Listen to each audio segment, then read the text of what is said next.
नमस्कार। शराब घोटाला, पिछले 2 साल से यह शब्द आपने कई बार सुना होगा। 2 साल से बीजेपी की सारी एजेंसीज कई रेड मार चुकी हैं, कई लोगों को गिरफ्तार कर चुकी हैं, लेकिन अभी तक एक भी पैसे का हेरफेर कहीं नहीं मिला, कहीं से एक भी पैसा नहीं मिला। अगर भ्रष्टाचार वाकई हुआ है तो इतने करोड़ों रुपए गए कहां? क्या सारा पैसा हवा में गायब हो गया? सच्चाई यह है कि किसी तरह का कोई भ्रष्टाचार हुआ ही नहीं। अगर होता तो पैसा भी मिलता। ऐसे फर्जी केस में आम आदमी पार्टी के कई नेताओं को इन्होंने अभी तक जेल में रखा हुआ है। किसी के भी खिलाफ कोई सबूत नहीं है, कुछ साबित नहीं हो रहा, खुलेआम गुंडागर्दी चल रही है, किसी को भी पकड़ के जेल में डाल दो। अब बीजेपी मुझे गिरफ्तार करना चाहती है। मेरी सबसे बड़ी संपत्ति, मेरी सबसे बड़ी ताकत मेरी ईमानदारी है।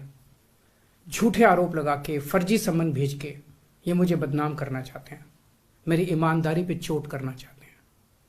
इन्होंने मुझे समन भेजे हैं। मेरे वकीलों ने मुझे बताया कि ये समन गैर कानूनी है। क्यों गैर कानूनी है? ये मैंने इनको विस्तार से लिख के भेजा है। मैंने बताया है कि उनके समन कैसे गैर कानूनी है, लेकिन उन्होंने मेरी एक भी बात का जवाब नहीं दिया। इसका मतलब उनके पास मेरी बातों का जवाब नहीं है। इसका मतलब वे भी मानते हैं कि उनका नोटिस गैर कानूनी है। क्या मुझे एक गैर कानूनी समन का पालन करना चाहिए? अगर कानूनी रूप से सही समन आएगा तो मैं पूरा सहयोग करूंगा। बीजेपी का मकसद जांच करना तो है ही नहीं। इनका मकसद तो लोकसभा चुनाव में मुझे प्रचार करने से रोकना है। ठीक लोकसभा चुनाव के पहले इन्होंने मुझे समन भेजा है। क्यों? इस जांच को चलते 2 साल हो गए। अभी ठीक लोकसभा चुनाव के पहले मुझे क्यों बुलाया जा रहा है? पहले क्यों नहीं बुलाया? सीबीआई ने मेरे को 8 महीने पहले बुलाया था। मैं सीबीआई में गया था, उनके सारे जवाब भी दिए थे। लेकिन अब ये लोग ठीक लोकसभा चुनाव के 2 महीने पहले मुझे बुला रहे हैं। तो बीजेपी का मकसद कोई पूछताछ करना थोड़ी है। इनका मकसद है पूछताछ के बहाने केजरीवाल को बुला लो और उसे गिरफ्तार कर लो, ताकि मैं लोकसभा चुनाव में प्रचार ना कर पाऊं। आज बीजेपी भ्रष्टाचारियों को नहीं पकड़ रही, बल्कि खुलेआम ईडी और सीबीआई का इस्तेमाल करके दूसरी पार्टियों के नेताओं को तोड़ के बीजेपी में शामिल करवाने का काम किया जा रहा है। एक नहीं, 2 नहीं, कितने उदाहरण हैं जहां किसी पार्टी के नेता के खिलाफ ईडी सीबीआई के मामले चल रहे थे या उन पे गंभीर आरोप लगे हुए थे।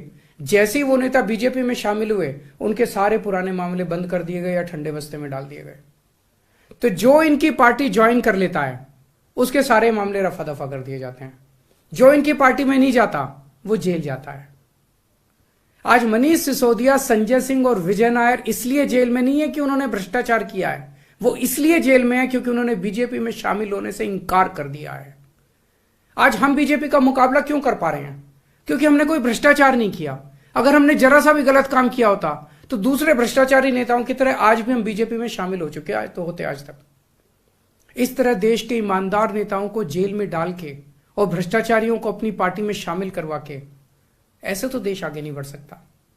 ये क्या चल रहा है? ये जो कुछ भी चल रहा है बहुत खतरनाक है। ये हमारे जनतंत्र के लिए बहुत गलत है। इसे रोकना होगा। मैं हमेशा देश के लिए लड़ा हूं। मेरा तन मन धन देश के लिए है। मेरी एक एक सांस देश के लिए है। मेरी खून की एक एक बूंद देश के लिए है। मेरे शरीर का एक एक कतरा देश के लिए समर्पित है। हमें मिलकर देश को बचाना है। मैं पूरी जी जान से इनके खिलाफ लड़ रहा हूं। आपका साथ चाहिए।